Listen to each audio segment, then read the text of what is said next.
Las autoridades de Colombia anunciaron el jueves que decomisaron 1 tonelada de cocaína destinada al mercado europeo y un sumergible para el tráfico de droga en operaciones de seguridad sobre el Océano Pacífico. Los perros antinarcóticos detectaron 1.054 kilos de cocaína ocultos en un contenedor que iba a Europa a través de Centroamérica. Fue allá en un contenedor, aquí dentro del puerto. Este contenedor cubría la ruta Buenaventura, Centroamérica, Centroamérica, Europa. Según el organismo, el cargamento pertenecía al Clan del Golfo, uno de los principales cárteles de droga en Colombia, primer productor mundial de cocaína según la ONU.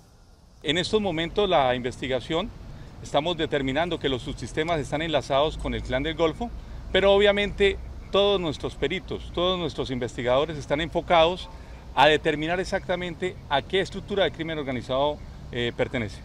Por su parte, la Armada anunció la incautación de un semisumergible con capacidad para transportar 5 toneladas de cocaína. Las acciones de decomiso de drogas fueron anunciadas el jueves previo a la visita del vicepresidente de Estados Unidos, Mike Pence, quien llegará a Bogotá el fin de semana como parte de su primer viaje a Latinoamérica, y en el que analizará, entre otros temas, la lucha contra el narcotráfico.